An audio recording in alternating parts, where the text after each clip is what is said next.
Today is Saturday, August 7th, 2021. It's been raining outside quite a bit off and on. So plans today were to go out and do something outdoors, and it's really not the best of weather in order to do that. But that's okay. I'm not feeling slighted in any way. It's still a nice day. I stepped outside. I'm on the balcony porch and just at peace. A lot of people have been reaching out to me, very much concerned about what I'm going through and where I'm at.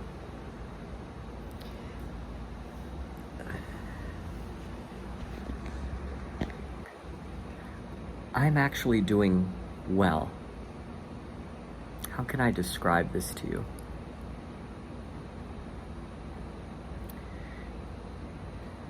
If you look at my situation objectively, there are different aspects of my health that are getting worse. For example, I'm on a pure liquid diet now. Today I tried to eat some egg yolks that were blended just to get something other than a nutrition drink in my belly. And I struggled, a lot of pain. It is not just that there is physical pain when I swallow something and it's going down. That is part of it. But the bigger part of it that is probably even more concerning than the pain is that something here is causing food to catch. And the food does not go down, and instead my throat fills with saliva and I actually start to choke. And I struggle to breathe for a moment as I'm clearing my air passageway.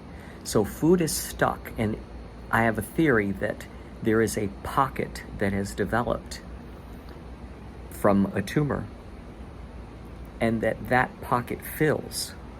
And as it fills, my body is recognizing that there is food still here, lodged, and it's trying to do what is normal for my body to do.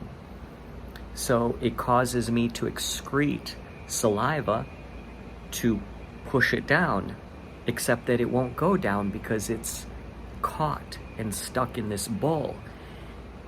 And my body recognizes it hasn't gone down, so it produces more saliva. The problem is that the saliva keeps coming and coming and foaming, and it fills my entire throat to the point where I start to choke and I can't breathe well. It is painful and problematic because with what I had with the eggs this morning, not only did it not go down, but eventually it came out. So I didn't even get the value or the benefit of those nutrients. That's a serious situation, because if you cannot eat, your body eventually will start to collapse. So objectively speaking, mine is a serious situation.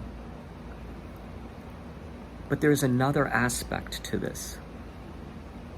It's a part that you can't see, but that is more real than the part that you can see. People are continuing to pray, and God is continuing to answer those prayers. And so while I have yet to receive my healing, my full healing, I'm being renewed in other ways each day. You've seen me in tears at different parts, at different times. That doesn't mean that I've lost my faith. It doesn't mean that I've given up.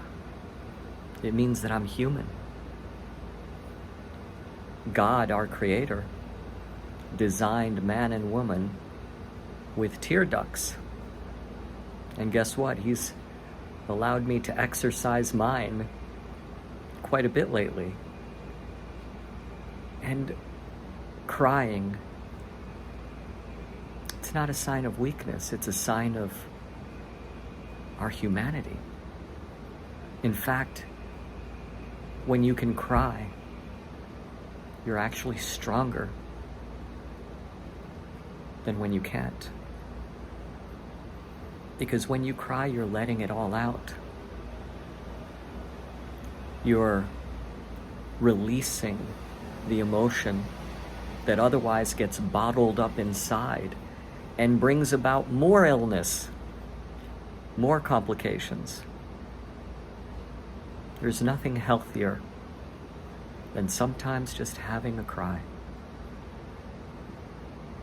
And there have been a lot of tears because I don't know what God is going to do here.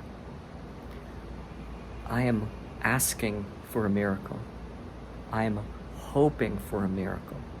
I am believing for a miracle. But I cannot force a miracle. Miracles are acts of God. God, the creator of this world, the author of life. He holds life in his hands. And I don't know for certain if he is going to deliver me again from a terminal illness. I don't know that. A lot of you have expressed concern, and maybe it sounded as if I've given up and am quitting. Let me explain a little more. I've not given up. I've not quit. I'm recognizing that things are not working as they should. And all things being equal, it appears as if God is moving me on. But I've said this before. I'm not surrendering until I hear his voice calling my name out of this body. And yes, my suffering has gotten to the point where I'm asking him, Lord, if you're not going to heal me, as an act of mercy, would you let me go quietly in my sleep? And I am making now plans that involve funeral arrangements, that involve cremation, what I want done with my ashes, and how I would like my funeral service to be organized. It's not that I've given up. It's that I can't presume on tomorrow. Neither can you. Neither can you. I may get in my car tomorrow on my way to church and die of a car accident. And cancer will not have conquered me, and it will be a car accident. Or I may be in my bedroom and an airplane may fall from the sky and collapse onto my house, and I may see him tonight, my Lord and Savior. I don't know. I cannot presume on tomorrow, and I have more reason than perhaps even you do to think that death is nearby. And so it is sensible, it is responsible, and it is loving for me to make plans, because if I don't, and if God does take me, then Serena would have to face all of those decisions on her own. It would be bad enough that she would be suffering with the loss of her husband, then to add to that the suffering of having to make some really difficult decisions and then second guess herself. I wonder if Michael would have wanted this, or I wonder if Michael would have wanted that. I can solve that for her. I can take care of that so that she doesn't have to.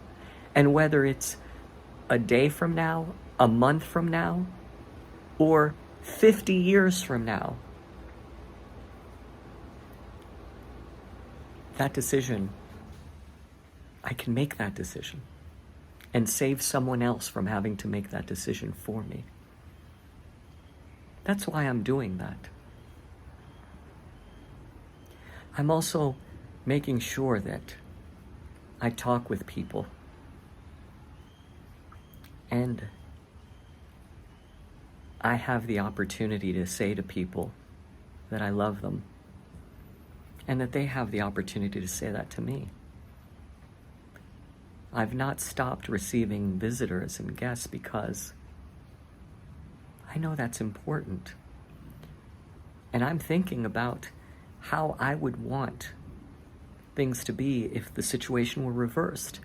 If there's someone that I care about that's dying, and they were to die without me having the opportunity to tell them how much they've meant to me, then I've missed the opportunity to help, to get closure. I want to give people that opportunity in case I don't make it. And if I do, well, guess what? What harm has been done by letting someone tell me that they love me, that I've made a difference in their life, and for me to say to them how I love them?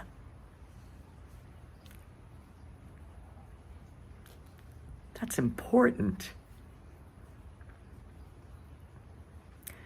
I've shared with you how someone I consider a mentor died last year in November. Fortunately, I got to see him a year before that. So it's not that I didn't get to see him at all. But I would have liked to have gotten on the phone with him before he departed from this world to say,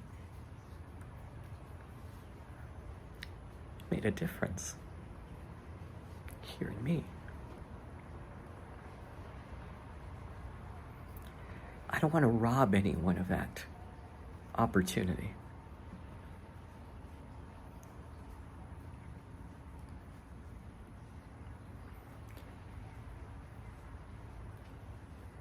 What's next?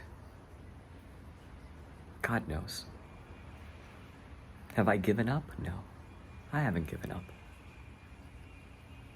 I still believe that God can do a miracle even in the last hour.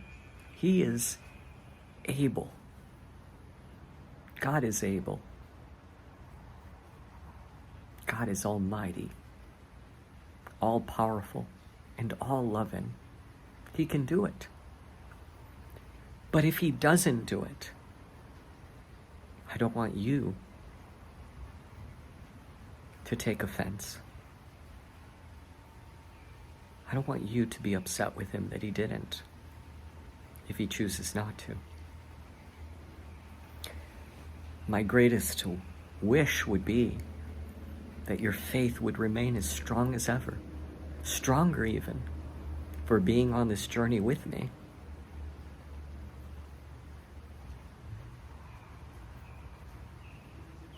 But don't despise God when he doesn't do the things we want him to do. Don't hold it against him when he takes people we care about out of this world, out of our lives. He has a plan. And it may be that he saves me in the last hour. And if he does, I will look for every podium that will invite me to stand behind it. And I will give testimony to the healing power of God. And if he doesn't, my last breath will be, Jesus Christ is Lord.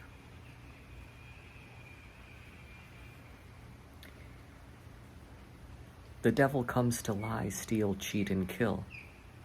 God says, I have come that you might have life more abundantly. The devil may succeed in killing me, but he will not take the praise from my lips. He will not rob me of my faith. He will not kill my joy the joy of the Lord that sustains me. He will not strip away the hope that I have, that God is able and willing to do exceedingly abundantly more than we ask or imagine.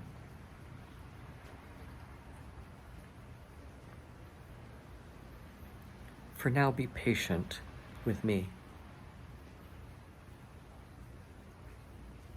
I may have moments where it sounds as if I've given up, but I haven't. And I may cry. I know I will. I assure you that I will cry tears of sorrow and tears of joy.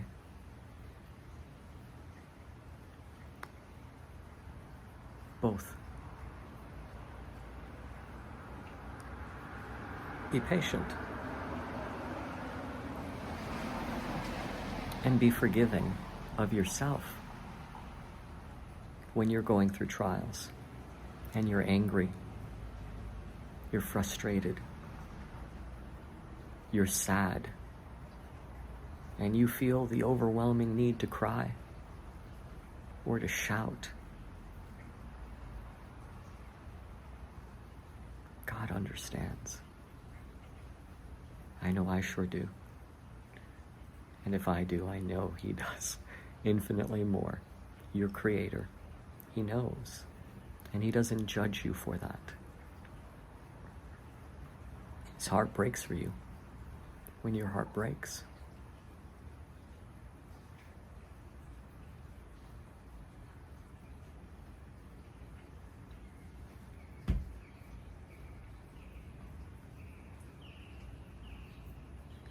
Be sure of this, that while we don't know the Lord's plans for our life, we know the end goal of all that He does.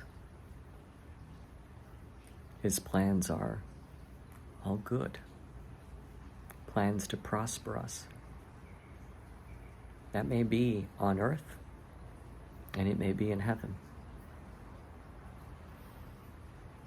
But we have the Lord's favor.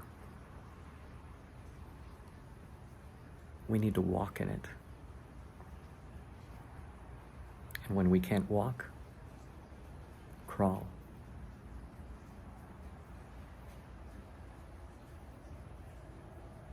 And keep heading to the finish line.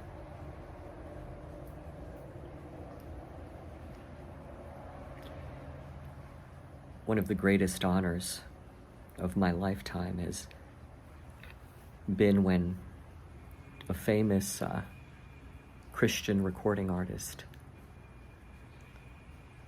was performing in Sarasota, Florida, and I went to his concert. And at the end of his concert, he was speaking, and he started to speak about the poem, The Road Not Taken. And he didn't know it by heart, and I wanted to get up and go onto the stage and quote it because I have the poem memorized. And I didn't, but at the end, there was a time where you could meet the person and get some autographs, and I met him. And when I met him, immediately I started to recite the poem. And at that time, I was going through my first bout with cancer. And I was headed towards that terminal state. And we connected, we bonded, and we corresponded. And one day, I get in the mail a cassette tape. This is how long ago it was. And it was a cassette tape of his new album. And I thought that was great. But something even more magnificent was hidden inside. As I started to open up the album cover to look at the different names of the songs and read through the lyrics, I came across a dedication, and there were a list of different people's names, and I suddenly saw my name. And he dedicated this album to the Lonesome Valley Walkers who crawl gracefully towards the finish line. the lonesome valley walkers who crawl gracefully towards the finish line. And there was my name. What an honor. I don't know what made me think of that just now, but